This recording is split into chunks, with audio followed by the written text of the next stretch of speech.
can go live now. So thank you, everybody, and welcome to this very special World Humanitarian Forum digital series. My name is Mandy Sanghera, and I'm an international human rights activist and a global campaigner on women empowerment and youth empowerment. And I do a lot of campaigning on gender-based violence, and I'm one of the founders of the UK Forced Marriage Unit. It's a great honor to be here today to talk about a topic that's really important to me, which is about SG5, promoting gender equality and looking at the impact on women through COVID. Before I introduce the amazing women panelists that I have here today, I would just like to tell you a little bit about the World Humanitarian Forum. The World Humanitarian Forum is the largest and the most inclusive non-partisan forum in humanitarian aid and international development. The World Humanitarian Forum brings together decision makers, opinion formers, public and private sector, civil society, and as well as the next generation of partnership builders, something that I'm really passionate about, empowering the next generation. So that's something that is very close to my heart. The annual World Humanitarian Forum advances on critical global debates, transforms conversations into real actions, as well as providing powerful forum to catalyze and collaborate through shared values and approaches and social impact on their objectives.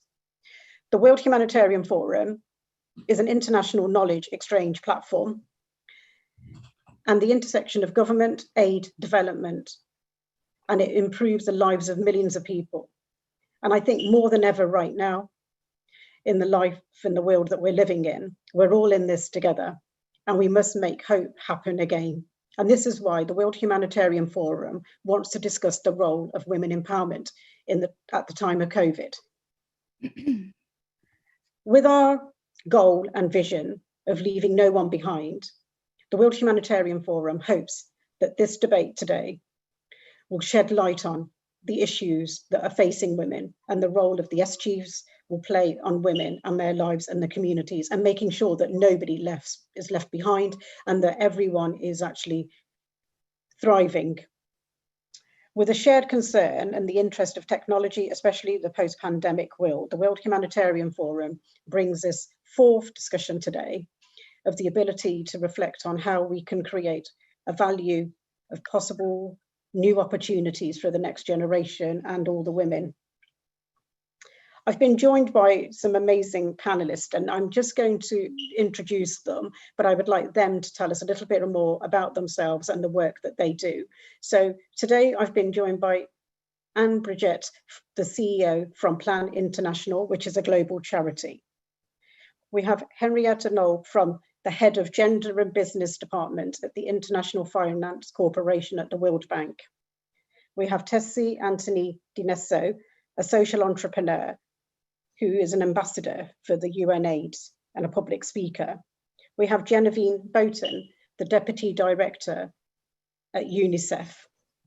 We will also be joined by Patty Oleman, a Senior Advisor on Gender Equality at UNICEF. She will be taking over halfway through this from Genevieve, because Genevieve has another meeting. So thank you for Genevieve and Patty for stepping in and helping us. And then we also have Ola Labelle, the Vice President on Humanitarian Development at MasterCard. I am really excited to welcome these five amazing women to join us on the panel here today. So the aim of the debate today is to focus on the challenges, issues that are facing women and girls at the time of COVID. We want to explore how can we empower girls through COVID and beyond, and look at the role of making sure that we leave no one behind. And we want to look at how can governments and NGOs reach out to the most invisible workers, the care workers, the ones that are left behind. We want to look at women-owned businesses and who are struggling to profit right now. And we're going to look at the most important thing, I think, is putting on the gender lens through the recovery of COVID. So I'm now going to stop for a moment and I'm actually going to ask Genevieve to introduce herself, please. Thank you very much, Mandy. It's such an honor to be on this panel with all of you amazing humanitarians and women at that. I also want to, apologize for the fact that I can't stay for the whole time, but Patty's here and she'll speak to UNICEF's perspective on these issues and hear what others have to contribute. I just want to make 4 quick points from the perspective of the work that we're doing in the field right now in the COVID times with our partners. One is that there's a lot that's not known about the impact of COVID, and even in the short term and certainly in the long term, and the trajectory of the pandemic. But one thing we know is that it's going to have a very equalizing impact, and that women, girls, boys, and men are all going to be affected in very different way, and women and girls stand to lose a lot if we are not careful and very deliberate about ensuring that we continue on the progress towards gender equity that we have been making in the past decades. One such area is, of course, in the area of violence. It has been much discussed. The vast majority of UNICEF offices have worked with civil society organizations to expand the coverage for online virtual counseling services for victims of domestic violence. And in many countries, you're seeing a report of up to 3-fold, if not more, accessing these. The second issue that we observe is that the indirect socioeconomic impact, or the socioeconomic impact of the containment measures, result in lack of access to services or people fearing to receive services. And it's been estimated that we could see up to 6,000 child deaths additional per day, just from the lack of maternal and newborn healthcare and critical healthcare services for women and families to access. So figuring out how we help the healthcare providers stay safe and continue services is going to be a key, and resuming these services as soon as possible. Linked to this is an opportunity. I think that the COVID-19 crisis and the response is really showing us what we should have known all along, which is that the front line is the parents, the caregivers, the community organizers, the service providers at the local level. And it's high time that we finally, once and for all, localize the way that we do our work in the humanitarian sector and empower this front line. We call them the new front line. They were the front line all along. These are often women, and it's time to put the tools in their hands so that they can help resolve their community's challenges and alter these structural power dynamics. And finally, with regards to education, 1.4 billion children are out of school today. And distance learning has its pros and cons. It's far from perfect. We are hoping to mobilize the international humanitarian community around the idea of learning unlimited, where multiple pathways to learning would be available to girls and boys all over the world. We think it's an opportunity to catch up those who were missing out. For girls, it might be also an opportunity to be able to continue their education in some situations where the bottlenecks were standing in the way of them reaching the physical school. But we know we have to protect girls and be very deliberate to make sure they access this opportunity. So thanks so much for having us here. Thank you so much. Anne, I'm going to come over to you, and if you can tell us a little bit about yourself and a little bit of the impact of women and girls through Plan International, please. Thank you. So my name is Anne-Birgitte Albrectsen, AB to everybody at work and at home. I'm a Danish national. I've worked in development in the humanitarian sphere now for 30 years. And right now I'm just delighted to have been the global CEO of Plan International for the last 5 years. And Plan International is a child rights organization with a special focus on the girl child.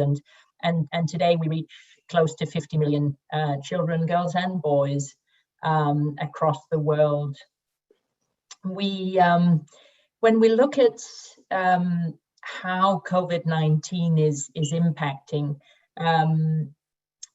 Genevieve has just obviously given some statistics. I'll give sort of our take on it. And fundamentally, just to paraphrase something that the wonderful Natalia Canham, UNFPA Executive Director, said the other day, is that COVID-19 is the great revealer. It's not the COVID-19 that discriminates, societies do. And we are seeing the fundamental societal inequalities and discrimination being absolutely revealed community after community, because as the health impact and socioeconomic and psychosocial impact of COVID-19 crosses the world, age and gender implications are incredibly stark. I mean, time and time again, the girls, the young women that we speak of an absolute pandemic of violence. We talk about the pandemic, COVID-19, but the violence pandemic is stark. And the interrelation between the fact that schools have closed, as Genevieve said, means that the safe spaces, the space to which girls escape some of the violence at home, some of the violence in streets, some of the violence that they see in the marketplace, in the field, that space of safety has closed.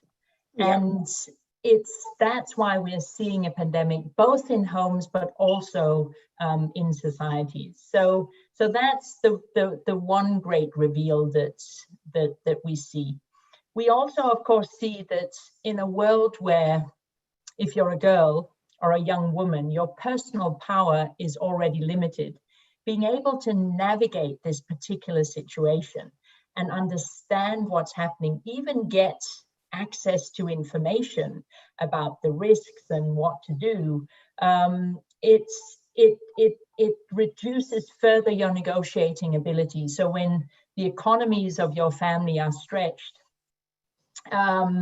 we see child marriage being driven up, we see trafficking being driven up, and we see survival sex being driven up. So very, very stark consequences for the girl child. Genevieve mentioned child mortality.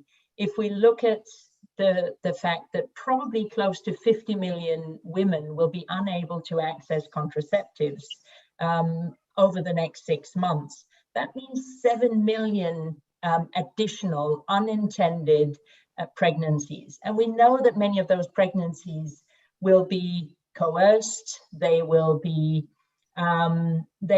pregnancies of very, very young children that simply won't survive that particular pregnancy. And I could go on, and we see, of course, that the most vulnerable refugee populations, migrant populations, are particularly hard hit. So, but the one thing you said in your opening, and I just want to hold on to it and maybe just do a final shout out before I go back to you, is that, you know, we're talking about how can COVID-19 also spur a new revolution on the back of this revelation, the fact that we see the deep inequality. And obviously we need to make sure that every organization, every government, etc., builds back better, builds gender equality into their activities, but probably more so than ever, those that can make the biggest impact right now is the humanitarian community.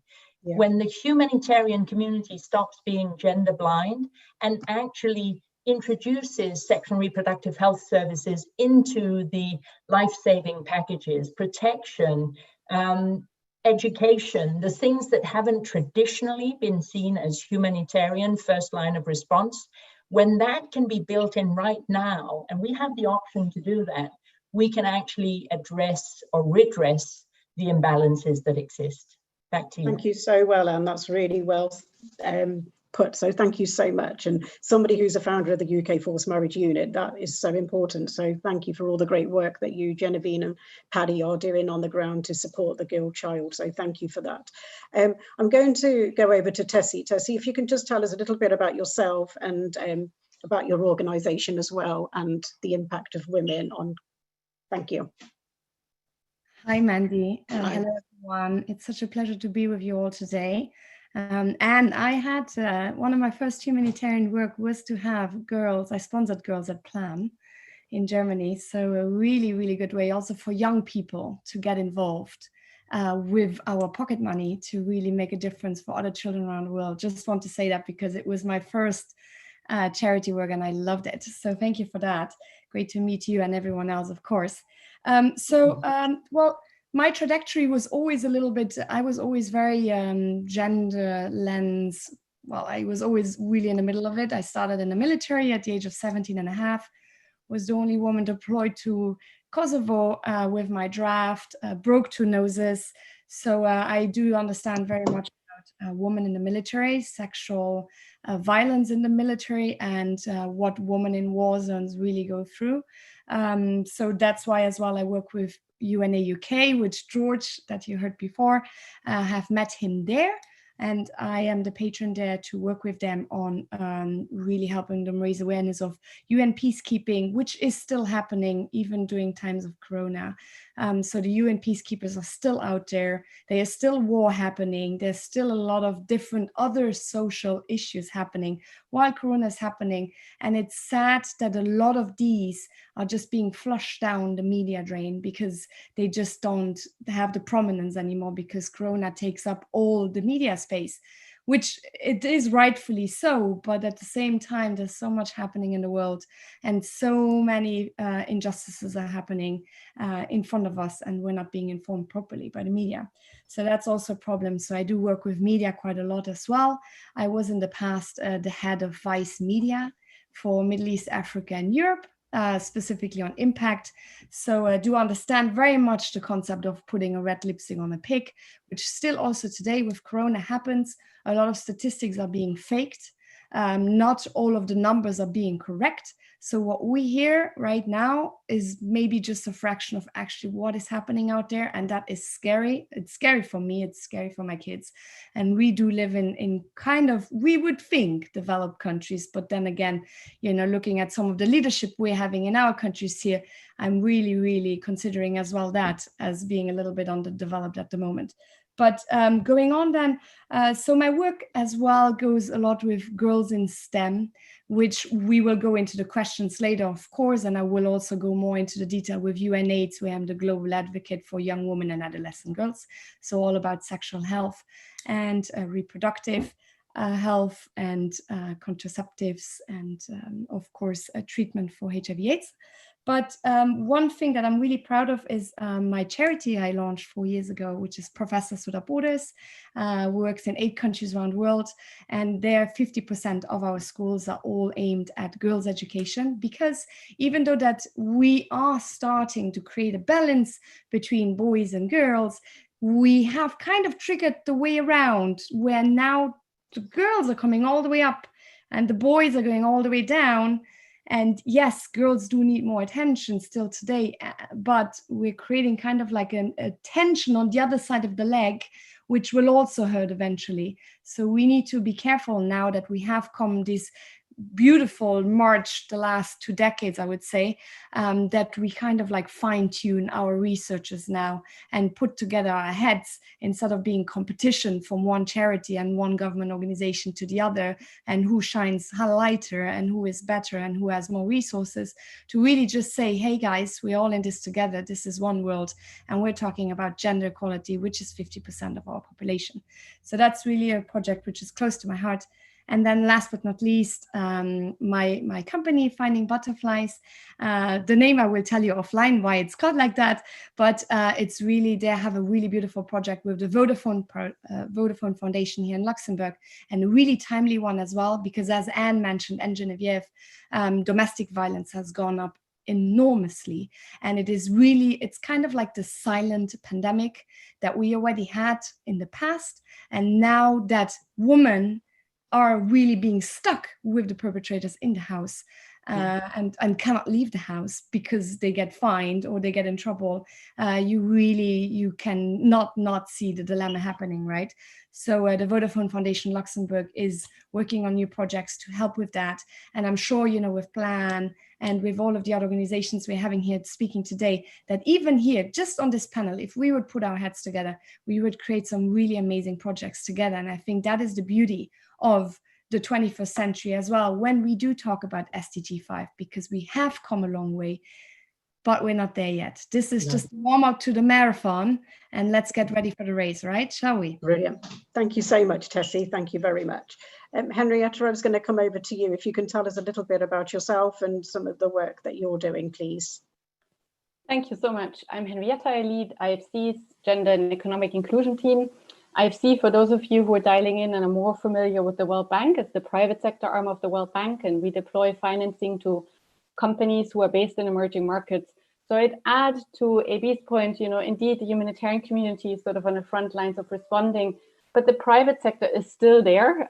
In many instances, it's obviously decimated and really challenged by COVID, but at the same token, we have supply chains that are still in existence. So helping companies step up their game in looking at women and men in their workforce, in their supply chain, and how COVID has impacted them is really at the forefront of our goal to build better solutions to currently the widening gaps.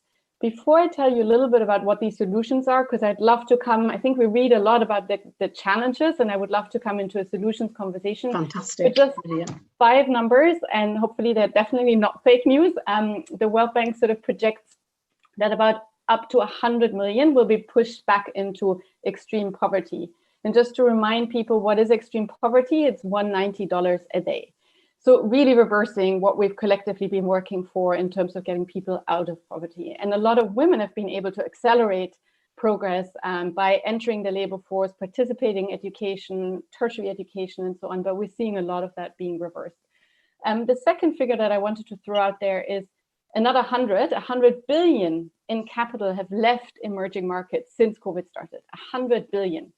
Wow. So the development finance community needs to really triple down super fast in order to just counter some of that flight, in order to keep jobs alive and to make sure that we are continuing to have a functioning private sector employing people. Now, what does that mean more concretely? We've surveyed clients around the world for women entrepreneurs, for women employees. And just to give you a couple of statistics around that. So for example, when you look at women entrepreneurs, already before COVID, the SME credit gap was 1.5 trillion. Now, during COVID, what we're finding is that women having a much harder time in accessing trade finance, in accessing working capital solutions, as well as in accessing non-financial support. We also looked at the labor force, and there, of course, and lots of you have alluded to it, so I will keep it super short, but because women are getting forced into choosing between paid and unpaid work, we've seen, for example, in Egypt, a lot higher resignations of women that would have a job in the formal labor force, something that so many women would wish they had, and yet they're being forced to actually leave that formally employed job with a solid paycheck because they cannot juggle both the home responsibilities as well as their paid job. So last but not least, a lot of the solutions focus on digital, and of course that's fantastic. And we've seen actually in places, for example, like Palestine, which has high digital connectivity and very much a lack of actual mobility, because of the political situation, that actually digital delivery has enabled to get more women connected, working, learning, and accessing health information. But we also know that obviously the digital gap is so wide. So for example, SME, the mobile internet gap is 17%. If you look at smartphone ownership, it's 20%. And then regional, in South Asia, these gaps are much, much higher than the average that I've just given you. So when we build back better digital infrastructure, care, capital, as well as gender-based violence, for us are sort of the key crucial denominators where we really need to rally behind. And I've seen the past, I would say 3 months, we have deployed or committed 8 billion, not all yet deployed, which is really emergency financing for our existing clients. But we've included gender as part of that to make sure these gaps are not widening. Looking forward to sharing a bit more concretely what that means for companies in our next round, but I want to stop here and really make sure that we bring in Olga and then move along into a solutions round. So thank you so much, Mandy. Thank you very much, Olga, and thank you very much. Really looking forward to your input. So if you can tell us a little bit about yourself and your work at MasterCard, please. Great. Thank you, everybody. Thank you for having me, and it's really a pleasure to be here with these incredible and inspiring women. At MasterCard, I sit on the Humanitarian and Development team, which is a social enterprise that drives digital inclusion for marginalized communities and individuals all over the globe. So what we do is we create digital innovations that enable access to critical services, healthcare, education, agricultural marketplace, humanitarian aid, commerce, etc. To do this, we build close partnerships with governments, NGOs, UN agencies, as well as other private sector actors that can bring something else to the fold.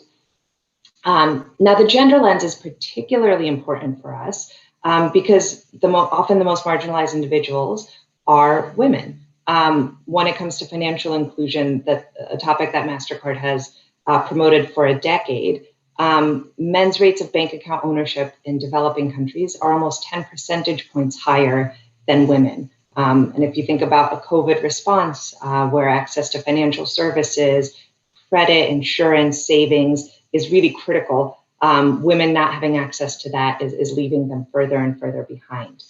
Likewise, our solutions within the humanitarian and development team focus on segments that are disproportionately women, so smallholder farmers, parents of newborns and school-aged children, humanitarian aid recipients, etc.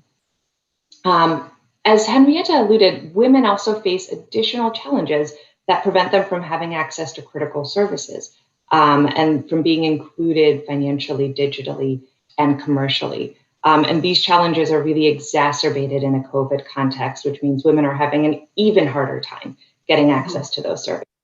For example, women are 50% less likely to have a formal identity than men. That means they often can't receive services from a bank or from even many government agencies. So what we're doing is designing our solutions in a way that allows women and other users to use a digital ID to access services in humanitarian aid with NGOs and governments, etc. Women have a disparate access to technology, such as mobile phones. Women are less likely, 10% less likely to have a mobile phone than men. If they do, they're 25% less likely to have mobile internet. And whatever functionality, quality, reliability of those phones are, they're significantly lower for women than for men. So if we use mobile solutions, we're actually, again, exacerbating those inequalities. We're leaving women further behind than men, even worse than they are today. So on our team, we design our solutions to really focus on being the most inclusive that they can be, where we enable our users to use a biometric or a card without needing to rely on their mobile phone. Women, we know that travel is challenging and that women have more time poverty. So culturally, many may not be allowed to leave, or it's unsafe for them to leave, and they're focused on the lion's share of household work. So our solutions really enable women to use digital channels to be connected. For example, connecting a smallholder farmer to a buyer through a digital channel rather than a physical marketplace. And I'll talk about how that's particularly relevant in a COVID context when everybody's sort of has to do things remotely and has to use virtual channels to get access to each other. And finally, women have a lower rate of digital literacy and confidence than men. So our approach is to really take a user-centric design to make sure that our solutions are simple, fit for purpose, and that the users, many of whom are women who are not digitally literate to start, can learn quickly and use them and really get the value out of them that we want to have. So these challenges, as I mentioned, are even worse in the time of COVID. And I think as an innovator and as somebody that's very much focused on solutions, I think it's critical to really understand the barriers today, because if we bring fit for purpose old tools, or excuse me, not fit for purpose, if we bring sort of standard old tools, they're going to not be applicable to the context. And they're going to leave individuals behind. Thank you, Ola. Paddy, I think Genevieve's gone, but if you want to just give us a quick introduction, a little bit about who you are and about your work, and then I'm going to go on to the questions after that. So thank you. And thank you for joining in and stepping in. Sure, I'll keep it very short because I really look forward to having these solutions discussions, and I know most of the panelists, and I think we have a lot to build upon each other. So I'm Patty Aliman. I'm in UNICEF's gender team in our headquarters in New York, and work very closely with a lot of the different groups represented here. My role is really trying to bridge the worlds of folks who are working on gender equality. So we do a lot to bridge what we're doing in the multilateral space with the private sector, as well as other sort of public, and we'll talk a little bit more about that. Brilliant, thank you. So I'm actually now going to go to Anne with the first question, actually, because I thought Genevieve was staying for a question, but I'll come back to you in a minute, Fatty. So I wanted to just start with you, Anne. So we wanted to sort of ask some of the very specific challenges facing women, and it was highlighted in a report by Plan International, the economic stress on families and that put girls at greater risk of being exploited, forced labour, gender-based violence. Are you able to tell us a little bit about that, please, Anne? And about that report? Yes, so we've fairly recently published a report where we drew from all the experiences of previous situations of lockdown, and we may not be able to remember them because they haven't been so universal as what we're experiencing now, but of course the Ebola experience in West Africa some years ago is very sort of comes to mind for most. But as crises unfold, whether they're man-made or natural, it does mean that societies and services in societies lock down, and we were able to extract from those previous experiences, whether it was Ebola or the conflict in South Sudan or around the Lake Chad Basin, the refugee girls and women that in the Rohingya refugee camp are largely under lockdown because they cannot move around. They are locked in blocks in camps, and refugee camps in Beirut in Lebanon. So many different situations and very different images spring to mind, but the reality for a girl child in those situations is inevitably exactly the same. And I mentioned some of them in the some of the risks that we see and some of the realities of permanently dropping out of school. Girls need special effort in so many communities to actually go to school, to overcome the cultural, the social norms, the economic, the many barriers that there are for a girl child to go to school. And once she's gotten into school, when that school closes or is wiped away by a hurricane or whatever happens, it's very, very common that she doesn't go back because the family will simply not prioritize that in many, many cases.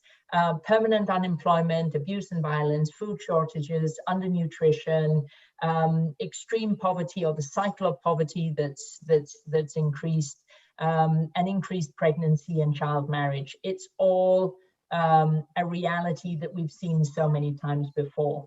Now, what I have seen in terms of solutions right now, and let me just sort of maybe go into that space, is that donor governments, philanthropists, the UN in its humanitarian appeals and its recovery have probably better this time than ever before put the girl, child and women's issues right at the heart and center of the reports, of the call to action on rhetoric. We saw the UN Secretary General call out the pandemic of violence as the second sort of most important thing that he mentioned around COVID-19.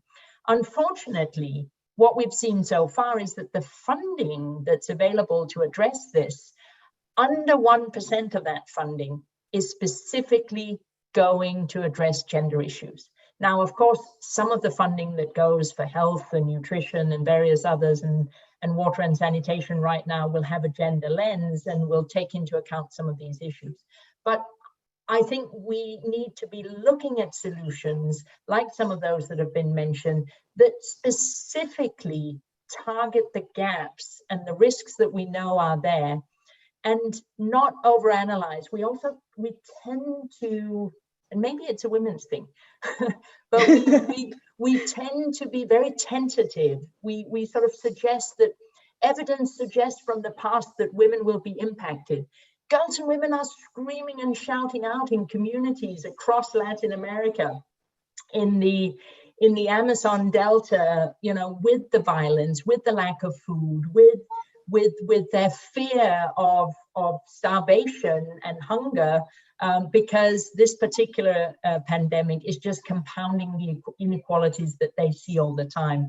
And yet somehow women's organizations that are focused on women's, even women's teams in our organizations are not being pulled out and put front and center to bring forward the solutions at this moment. So the evidence is clear. Our report, so many other reports put that forward, and now we need to see women put in charge of the solutions, girls themselves given a strong voice, because bringing them to the table will certainly be a really big part of the solution. Back to you.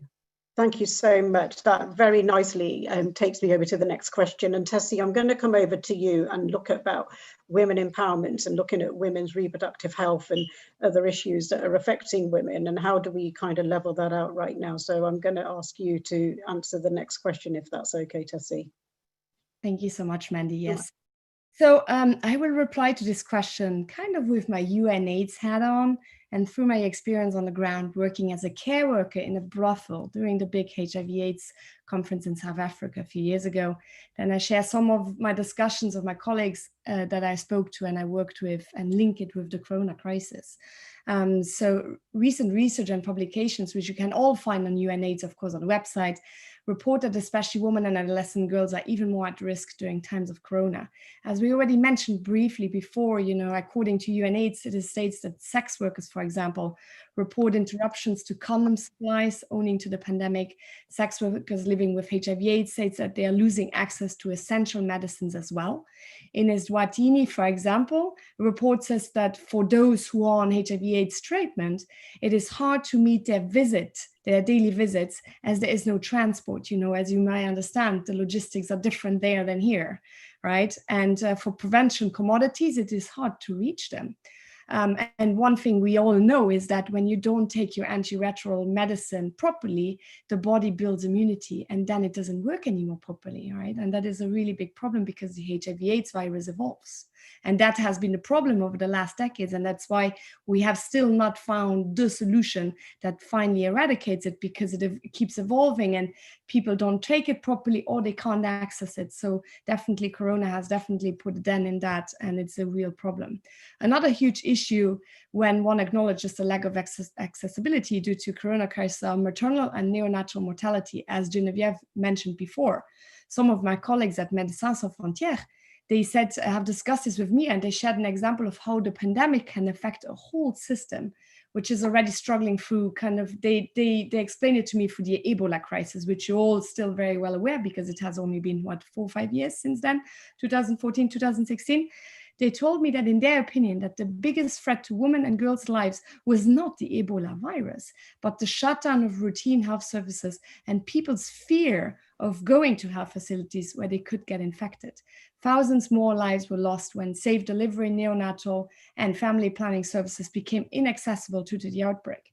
Something really, really unique as well to COVID now as well, because it's such a crisis and everyone is freaking out really, is that the resources for women's healthcare were sometimes diverted to support COVID-19 activities. So there it has been lost again as well. Then talking about care workers, as we mentioned before, especially which often are female care workers to families, UN Women have released a report, which I read, which probably all of you have read as well, is that the COVID-19 pandemic puts the spotlight on care work. They mentioned that in contrast with previous humanitarian crises, COVID-19 undergoes unpaid care as a key dimension of emergency response. It is an enabler of both well-being and income generation, giving the school closures, as we have heard before from Anne as well, elder vulnerability and work from home arrangements. Lockdowns are also multiplying the domestic workload, another form of essential work, particularly since cleaning can prevent infection. I, as a mother myself, was, working medical doctor candidate and all of these things. I can relate to that. But then again, we go again with the domestic violence part, which we have mentioned before. Some other thing that I want to mention as well, because one thing within that question, which also should be considered, is women empowerment. Are we going back in the decades that we have achieved right now? And you would almost think that we are, because just imagine the scenario now in the US around 45 million people have lost their jobs, and thus as well the health insurance. So we're not just only talking about African countries, in Southeast Asia, in Europe, the problems we have, but in the US, when with the health system, as it has been a debate for decades now, sadly, when they lose their jobs, they lose their health insurance. So just to illustrate that burden, right? When I lived in the US and I studied medical there, a blood test cost me at the time $2,200. Just a blood test. Just imagine one part of your family, your husband or the wife itself, the mother or the child needs to go to intensive care and has that the ventilator machine. How much money will that cost that family? And often in the US, as well as in the UK and all around the world, the key groups who are affected by the COVID crisis the most are the minorities, are the lower income classes as well, and often the Black African minorities as well, which often people don't want to mention, but it is the truth. And it is just so sad because they just don't know how to pay for their bills, right? So just thinking about that, I think with women empowerment, we are going back in the years. Definitely in the US we are, and also in Europe, in the UK as well, it's a disaster. However, everything is in the public domain. And thanks to esteemed colleagues and institutions such as the one we have on the panel today, right? Not to finish my answer on a dark note, I have really high hopes, and I'm quite positive that the impact that we are doing by just talking about it, bringing it out, pushing the media, doing lobbying, going to the government saying this is not okay, putting out reports, just keep pushing that something will be done, because the corona crisis is just one of many to come. I think this is just a beginning, and we will learn from this, and we will learn to adapt to this life as it comes, as we have done with the Spanish flu and other pandemics in the past. It is just really about now fine-tuning and keeping the gender lens on big time. Thank you very much. Thank you very much. Ola, I'm going to come to you. I wanted to look at solutions, actually, and I want to look at how can we have partnerships with the private sector and NGOs and civil society. And I would like to sort of ask you a question a little bit about that, and how can we move gender equality forward? Sure, thank you. So I think this crisis presents for us really an opportunity to leapfrog and to use digital virtual solutions to drive more inclusion. And that's something that we've already said is critical, but particularly in a world that is physically distanced, digital inclusion becomes critical to support marginalized women and marginalized people everywhere. I'll give two examples of sector responses that we can look at. The first is micro-commerce and small business. So for women-owned business, there are millions of women-owned businesses all over the world, but women today access less than 12% of credit facilities from the financial sector, especially during the time of COVID, when women are losing their jobs, many are trying to start their business or trying to keep their business afloat in the wake of shutdowns, et cetera. Getting access to that credit and that lifeline is really pivotal to keep those businesses running. And that's often, and right now, the hard thing about getting access to credit for women is that they are unknown and unseen. Their transactions are paper-based and cash-based. That makes them, traditional lenders view them as too risky or not creditworthy. So we've launched a product called Community Commerce that digitalizes low-value transactions, even in offline environments. And by creating a digital record of a transaction history, we can actually enable the merchant to better apply for a loan and be more eligible and connect directly to a microfinance institution. This also has the benefit for female consumers when they're able to have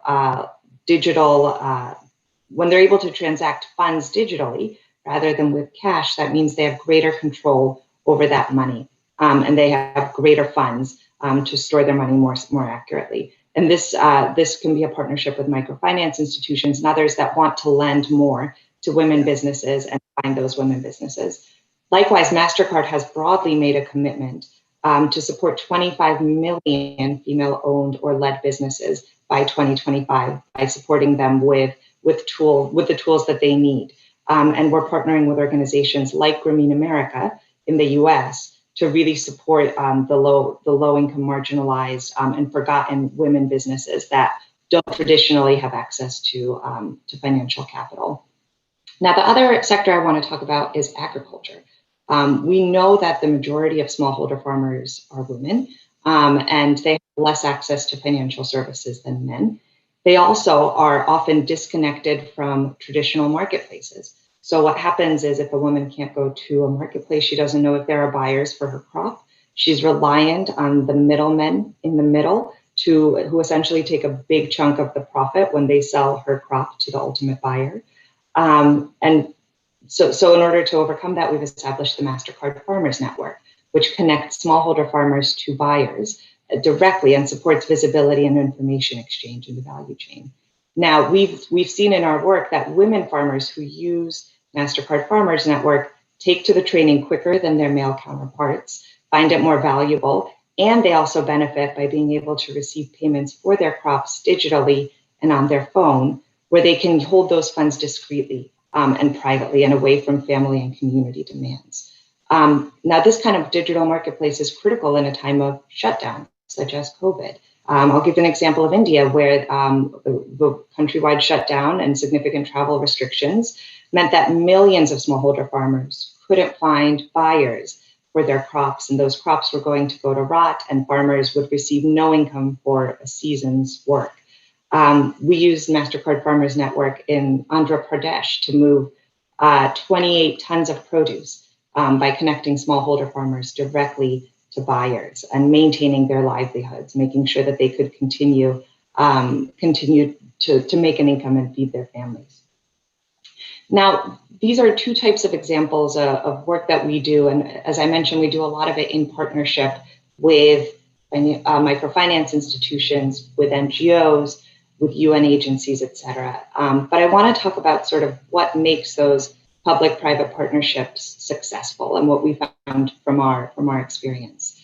One, we really need to co-create the solution and make it fit for purpose and make the users engaged in the design from the beginning and make all the stakeholders engaged in the design of the program. So what I mean by that is we don't want to be a hammer looking for a nail, essentially, where we have a solution and we're looking for where can it fit, whose problem can this solve. This is especially important for the inclusion of women, as I mentioned, because we really need to design the solutions in a way that women users with their unique challenges can solve them. So we really focus on finding what the gaps are, what the challenges and the needs are of the users, and then designing around that rather than the other way around. The second piece in a public-private partnership that we found is critical is everyone really needs to focus on what they do best. So when we have a private sector engaged in a partnership, we think about the private sector really using their core assets and what they do best. So MasterCard is a technology company. We can bring assets in safe, secure transactions and managing sort of financial and digital inclusion. We're not going to be able to distribute books, for example. So I think being really realistic about what the private sector can offer and what their core assets are, how they can innovate on those, rather than bringing in completely new ideas that they might not sort of have an expertise in. And likewise, we want to see more of the public and social sector being used to do what they do best. So using the knowledge of the local community, being the touch points to the beneficiaries, really doing sort of what they know how to do best, rather than being to develop technology solutions, for example, which we're often finding is a challenge for NGOs and governments that we work with. And thirdly, I think the key ingredient in these private-public partnerships is that we really want to make sure they have sustainable economics. If we're really looking to scale solutions and we want the private sector deeply engaged, those solutions are not going to come from philanthropy. If we want to sort of move beyond pilot projects and small interventions, if we're looking at scalable solutions with really major significant scale and impact, it needs to ultimately have sustainable economics that we can sort of build on over time. Thank you so much. It's a Thank you very much. That kind of takes me to another question, actually, Henriette. I'm going to come over to you because before the pandemic, women were always paid 23-4% less than men anyway. And we're now looking at women entrepreneurs who run businesses have been really affected. And we know that women are the front line working in sort of the lower paid jobs and things like that. So we just wanted to sort of ask you about how do we level out that playing field, and wanted to hear your views on that, really. Great, thanks, Mandy. And indeed, so actually we've sort of quantified the losses that economies have because of the lifetime earning gaps between men and women. And before COVID, that was 48 trillion, so in emerging markets alone. So quite a significant amount of loss at the macro level. And if we look at now, you know, how GDP decreases, I think the projection for this year in terms of shrinking GDP is 5.2%. It's really something that we need to avoid. So what can companies do? And I give a couple of examples, both on the entrepreneurship side, but also on the employment side, to stem the tide. So let me start with the employment side.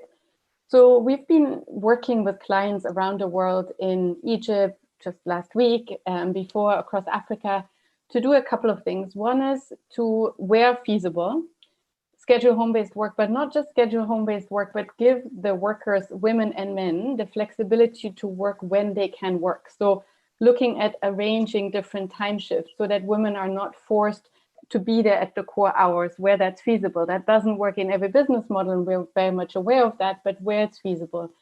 The second is support your employees with mental health. The stress level that women have experienced compared to some of their men counterparts is much higher because of higher exposure. 70% of frontline healthcare workers are women, but also higher responsibilities in care. And a lot of our companies that we work with, they know how to run flower farms, they know how to produce tea. They have no idea on how to craft a supportive mental well-being support program. So we're helping them in designing that. The third dimension is, if you must lay off people or furlough people, make it very transparent and avoid any room for sexual harassment and aggression in that process. Because again, what we've seen is both on the client side, clients being more aggressive, as well as staff and management having challenges and often being asked for favors in order to keep your job or in order to have some part of your payments that go into your bank account. So that's another area. Tackle sexual harassment and bullying as you rearrange the hours, the workforce, and the interplay of that. So that's on the employment side. And then last but not least, we have done some amazing work, I think, with employer-supported childcare. And I think Boutin from the team here has already put it in the chat. So have a look at that resource, where we've worked with employers to provide childcare support in some shape or form. That can come in the terms of vouchers. It could be in the terms of actually opening up your childcare facility that's closed for your own staff because they are at home, but keeping it open or reopening it for frontline healthcare workers. For example, in Pakistan, Artistic Milliner, which is a client of IFC, they had closed their daycare, but then they saw the rising need of frontline health professionals. So they've actually opened it at no cost with a professionally equipped and trained childcare minder in COVID times with social distancing to provide some support of direct healthcare frontline. So using the physical infrastructure that companies often have to really help out in that. We've worked on that actually effort also with UNICEF and many others, because we built this employer-supported childcare guide before COVID. And then we've doubled down to provide something that's much more specific to this crisis, because we just saw the care infrastructure obviously complete collapse. And for those of you who are dialing in, I think from really around the world, The Atlantic magazine, which is a US-based magazine, ran a really good article just a couple of weeks ago saying care is infrastructure. Stop talking just about roads and energy and water or whatever. It is actual care that is an infrastructure that's needed, and it lays out really good arguments. And Melinda Gates yesterday had in Foreign Policy a great article as well, sort of doubling down on that argument. So just recommend reading that. And today, so there's no lack of call to action. McKinsey's put out another big report on the same issue. Anyway, I digress. Coming to the entrepreneurship side and just spelling out a couple of solutions there. So what we've seen is that in the times of crisis, financial institutions, which is a core body of IFC's clients, where we give them capital to then onward lend to SMEs, what we've seen is, of course, SMEs are much riskier to lend to because who knows who's going to survive. So banks' tendency is to obviously protect themselves, is to sort of reduce the capital available for SMEs, and certainly some instances punish involuntarily women entrepreneurs even further because they having lower loan numbers. They, of course, are having a harder time to access, lack of collateral, and so on and so forth. So what we've done is we've designed 2 initiatives as part of our Banking on Women program that incentivize banks with some concessional financing to continue to lend to SMEs and in particular to women. So when they're committing to IFC that part of their working capital is being deployed to women, they get an extra bump in the concessional financing. And that's one way to get the industry to actually not lose sight of their core clients. And we've proven to them that the non-performing loans for women entrepreneurs are actually, even at the SME level, equivalent to men, in some cases lower than men. So we have good evidence on a business case that it's not necessarily throwing, you know, your money into something that's too risky. So working capital and incentivizing with concessional financing. And the second one we've done is the same with trade financing. So our global trade finance platform is to incentivize banks to lend trade finance capital and to look at the supply chains liquidity. And they again use concessional financing to keep them to lend to SMEs, but moreover to lend to women entrepreneurs. And last but not least, we worked a lot with clients such as Insular Life in the Philippines, which is an insurance company, to provide women entrepreneurs who are part of their customers with resilience mitigation measures. That means, how can you protect your business from going under? How can you make sure that you have coverage for your kids? So really looking at non-financial support and advice to better mitigate risks that women entrepreneurs are facing. And the data is pretty bleak. So Facebook, together with the bank, looked at income losses as well as We Connect International. For example, in Uganda, and I know we've quite a few people dialing in from Africa, more West Africa it seems than East, but we've seen actually 62% of women entrepreneurs report complete loss of income compared to 22% of male entrepreneurs. So 40% gap there. And then globally, we've seen that women entrepreneurs are 6% higher to have temporary closures on their business. And if you look at the intersection with minorities in the US, for example, to Tessy's point, that's even, you know, more compounded. So we need to provide financial services credit. We need to provide non-financial services. And then lastly, I would say the insurance sector overall is a bit overlooked. And the insurance industry had not really catered to women as both retailers as well as entrepreneurs. And we've worked with the insurance industry. We're investing about 1.8 billion in insurance companies to help understand how women have very different risks, how they're spending more of their income proportionally on protecting against those risks compared to their male counterparts, and what products and services could look like that really speak to addressing these risks. And how can you incorporate, and that's something we've worked throughout the crisis with insurance companies, how can you incorporate women as sales agents so that you're not looking just at the customer side, but also as sales agents? And MasterCard has done some amazing work there. Women's World Banking has done some great work on the insurance space. But overall, it's felt, and that's a plea to everyone who's on this call, it's felt that insurance is very hard to tackle, which it is. Penetration is very low in emerging markets. However, I think it does have a really strong role to play, and it's difficult to find the right model between affordability, and it's very complex as a financial product.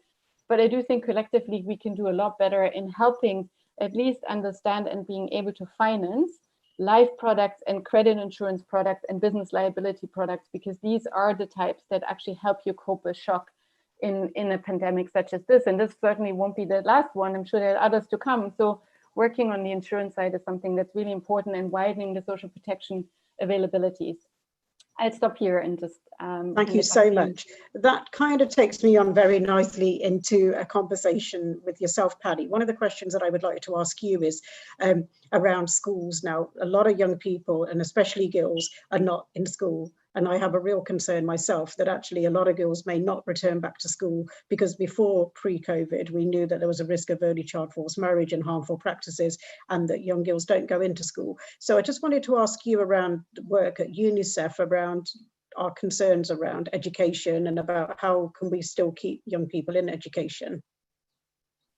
Great, thanks, Mandy. And I'm going to build a little bit on the other presenters' points as well in the time that I have. So earlier this year in March, with Plan International AD and her team, as well as UN Women, we released a report called A New Era for Girls. And what that did was really look back over the last 25 years since the Beijing Platform for Action for Women and Girls. And we said, so what have we achieved in 25 years?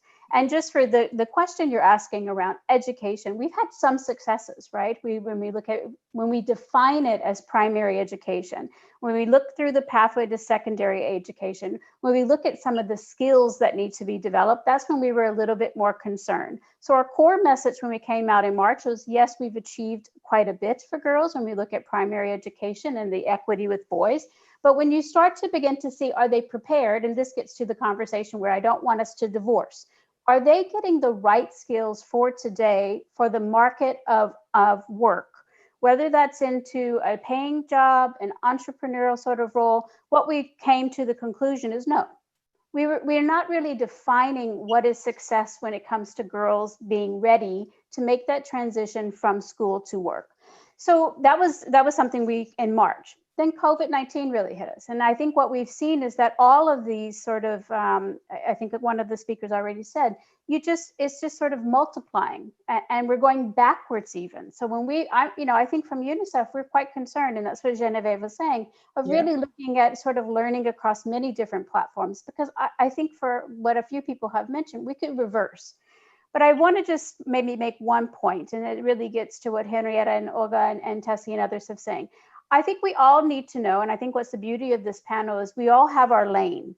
We all need to come together and figure out what are we doing together to address some of these gaps.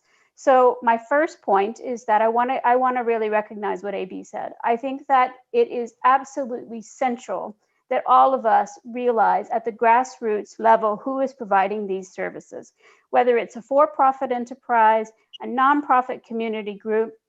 It's a lot of times women-led organizations, girl-led organizations. And to get to the chatbot, I think particularly for UNICEF, we see so much potential in the generation of young people to make a difference in gender equality. So it's also boys. It's not just about girls. But we released a report just today, UNICEF with an organization called Gender Smart, as well as an organization called Volta Capital. And what it's called, and I'll put it in the chat bot for everyone, but it's really about investable models on the pathway to employment, specifically for adolescent girls and young women in low and middle income countries. And what that report, there's quite a few, it's quite a long report, and it gives it concrete enterprises that are having financial return as well as social return to really attract the investment, the private capital fund. But at the core, the message we give is that most of the models that are working today in sort of funding a private enterprise are blended finance models, because we have to respect that it's really the work of Plan International, it's the work of the local organizations, it's the work of government financing that's going to allow the match with private capital to be successful. So I think what, it gives it 6 different investment themes. It cuts across all of these topics we've talked about today. And it's essential that it's not easy. I think we just need to realize that it is a complex journey for an adolescent girl to become a young woman, to become successful as an entrepreneur in the workforce. And then she has her own issues, which we've talked a lot about here today. But I think sometimes our communities don't speak to each other. I worked for decades in women's economic empowerment, never thought about girls. Now I'm sitting in UNICEF, I'm thinking about girls and saying, what should we be doing with girls and young women? So we're not putting them to be the women of tomorrow with the same issues of the women of today. And that's what this report, I think, really looks at. What's the different lane that public financing, philanthropic capital, multilaterals, local organizations, private equity, what everyone has to play to really move the needle and making sure that girls and young women have the potential for the future. Brilliant. Thank you so much. I'm going to just, we've got about 15 minutes to go, but I wanted to just ask you one quick question, Ola, around education, because we had some questions from the audience. So one is about a young girl, Simran, who's actually said that she's come out of, just graduated at university and is now looking at wanting to start her career, but actually the opportunities are really limited. And somebody that has gone through and done a degree, how does that work then? as well, and I wanted your points of view on the education, and then ask you for a call for action. And I'm going to go round to all the panelists, and if they could give us a call for action at the end of this in a moment.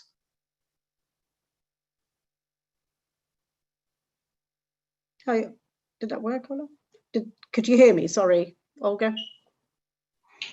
Oh, yeah, sorry. Did you hear that? Sorry. I did. Yes. So I wanted to just reinforce what Patty was saying around the criticality of keeping girls in school, and look at ways kind of we can address this from a public-private perspective. One of the biggest hurdles that we found when we looked at this problem is the inability of families to pay school fees. And if families can't pay school fees, and that's, for low-income families, that's often the biggest hurdle for children going to school. The first person they're going to withdraw from school is their daughter, not their son. During an economic slowdown, when money is even tighter than usual, the first person that's going to get pulled out of education, if the school is there, is a girl rather than a boy. Again, I think there's sort of really big macro problems that we need to address that I think others have highlighted around social justice and social dynamics that make it hard to go to school for girls. And those are really massive for sure. But I think there's also really basic things that we can think about that especially the private sector can address, such as, can we make it easier to pay school fees? So one example that we worked on in partnership with MasterCard, UNICEF, and the government, the Ministry of Education in Uganda, is on a product called Coupa that allows low-income families to make micro installments towards their school fee payments over the course of the year, and allow family members to contribute remote payments from anywhere in the country. Again, it's not rocket science, right? This isn't the biggest innovation that requires lots of fancy technology, but it was a hugely impactful intervention that we could develop that supported over 100,000 families in Uganda and is now scaling more broadly. So I think— Can I ask you for a call of action? Can I ask you for a call for action? Yeah. Yep, sorry. So one call for action, or sort of a challenge based on that, is let's really focus on where can we address some of these building blocks. I think there's so many challenges in this space, but are there sort of basic things, basic gaps or challenges where the private sector can play using technologies and tools that we can develop? And my call to action is let's build those partnerships to bring in companies that can do what they can to address those challenges. Thank you so much. And I'm going to go to you next and ask you for a call for action. There's been an awful lot of questions around sexual violence and domestic violence and gender-based violence, and it's a shame that we have not been able to answer some of those here today. I know we've only kind of been able to touch upon those topics, but I'd like a call for action from yourself, and thank you. Yeah, and I'll try and be additive because there's so much wonderful richness that's been said. But if I were to allow me 1.5 call for action. Go on then, I'll let you go on. In everything we do, whether it's private sector, public sector, NGOs, the missing ingredient in so much of our work is the investment in changing the social norms that depict the girl child as less valuable than her brother or the boys in the communities. And if when MasterCard does something, IFC does something, when we talk to private sector, if we can mobilize a very different image, a very different representation of the value of the girl child in society and what she can bring to her family and her community and her country and to the world, that is probably the primary call to action. We have to change the story about the girl child, who's often seen as the victim and not as the resource and the energy that can be released. And then just in these COVID times where education is shifting from physical to digital, jobs are shifting from physical to digital, and service provisions such as protection from violence is shifting to digital. Here's also an opportunity to really change the narrative and change content. I've seen way too much schooling that has gone digital, but with old content. Everybody's trying to do something new. Now we can introduce a new vision about gender norms into education. We can introduce a new vision into the workplace, etc., etc. So different representation, different stories. Use this moment of a technology shift to change the story about the girl child. Yeah. Thank you so much. Tessy, I'm going to come to you and ask you for your last words and your call for action, please. So just to add 2 comments, one, Olga, when she was speaking, I think I would add to that as well, to the topic of how can girls gain experience and education during these uncertain times. What I have seen as well is there are a lot of online courses from the most prestigious universities which are online for free. So there's now more than ever the content that before you would pay X and X amounts of thousands of dollars to get that education, you get it now on all of these platforms. And, you know, whoever's listening now and wants to get this information, get in touch. I send you some links, because there's definitely some really, really good ones. And we use it at Professor Borders as well. We have on our website as well the links.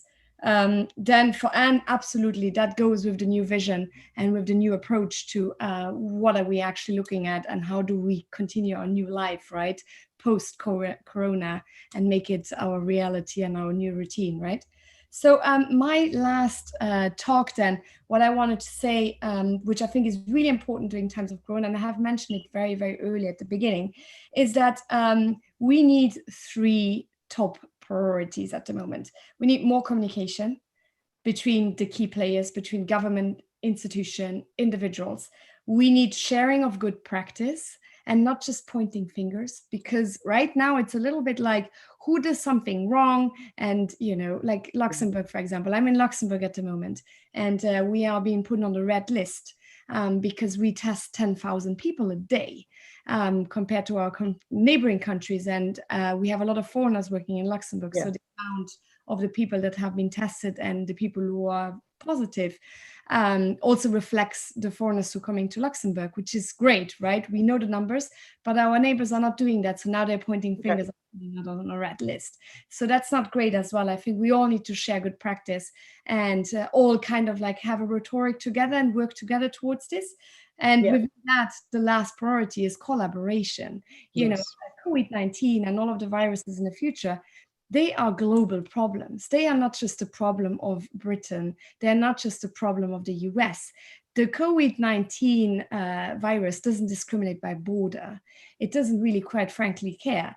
And we have seen how the financial industry and the aviation industry have been affected, just to mention 2 among hundreds of industries who are just collapsing. And industries. So I think these are my top 3 priorities, and the calls to action is exactly as well these: more communication, more sharing of good practice, and more collaboration. Thank you very much, Tessy. Echo that, and thank you. Henriette, I'd like to ask you for a call for action and any last words.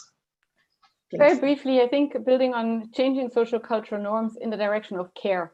For me, the care agenda is the one that is so incredibly important. So my call to action would be for large care infrastructure funds that, you know, you can seed with philanthropic capital, because I mean, in most countries around the world, governments are so cash strapped that it's unrealistic to imagine that some of the public funding will go to cover all for affordable, safe, quality childcare. It's probably unlikely going to happen overnight. So we need some tremendous commitment from the development finance community, from philanthropists such as Gates, who is really putting more emphasis on this. And then collectively distill best practice, to Tessy's point, to know what type of care infrastructure is the best in. Like we have Moses, who's super active from Nigeria. I just want to give a shout out to you, Moses. What's working in Nigeria? What's working in Uganda? Obviously, these look incredibly different. Can't just be one size fits all, but care infrastructure investment fund with all hands on deck is my plea. We have no time. The other thing I wanted to just say is be kind. I mean, the amount of stress, we are privileged. We have access to digital, we have access to resources and so on. We have pretty much a really okay life, but the majority of people do not, men and women. And so I think just be incredibly extra kind in the next few months where people are at the breaking point. with us, in our colleagues, in our teams, but then obviously going out of your doorsteps, the grocery worker, the teacher that's scared to go back to school. I think we need to have a huge dose of kindness. And to that point, I won't read it. I put a poem in the chat that you might enjoy at another time. Thank you so much. Oh, that's so kind. And Paddy, I'd like you to say last words before I wrap up. Thank you. I don't think you can be kind. I mean, I think that's a call that we all need to do. We need to be kind to each other and what we actually are bringing to the solutions in a very complex environment. And then be kind to particularly the frontline workers, whether that's providing the services in the households, taking on additional care burdens across generations. I think that's we need to value them, and we need to really make sure that they're at the forefront when we design solutions that work for them and with them. Thanks. Thank you very much. And I'm really pleased because we're right on time as well. But just before we finish, I'd like to first of all say thank you to all the panelists. It's been a really great debate. And sadly, I haven't been able to ask all the questions that have come through. We had so many really good questions, and it's disappointing, but I'm really glad because we brought out some really key points. And I think it's really important that we kind of think about this pandemic, learn from it, and look at some of the really good things that have come, because actually the world has come together and it has united. As somebody said earlier, we've talked about it affecting the BME community. I believe it was Tessy that talked about it affects people from the BME community more, and we need to sort of level up the playing field. We need to be engaging with young people, and we need to be supporting young women, because actually after this lockdown, it's so important that we keep girls in education, that we continue to stop early child forced marriages and other harmful practices. It's really important that we use technology and that people don't have access to the luxury of tech, that actually we take it into the communities, that actually we have internet, that actually everyone can ask for help. Just last week, I was talking to a young woman in India called Kirti, who's supporting a lot of young people. And what she was saying is the husband phone has credit on and he is the one that actually has the internet on. She just has a sort of basic phone that has no support. And we know that there are so many people suffering today behind closed doors. And I hope that we are here to be able to sort of give people hope and not forget those people, because actually there are an awful lot of people sort of fighting battles that we don't know about. And we know there's children in the UK, even not just in Africa and Asia, who are at risk of early child forced marriage and other harmful practices. And I just want to say thank you again to everybody. And it's been a really great debate. And this is just want to show you that when we all come together, we can achieve greatness, and there's no I in team. And it is about collaboration. It's about pooling our resources, working together. And just wanted to say thank you again. And if anyone has any other things, I would like you all to put your hand up, and we're going to do a high five for gender equality, which is the SG5. So we're going to get all the panelists to get their high five up ready. And we're giving everyone who's here today a high five for gender equality. So thank you, everyone.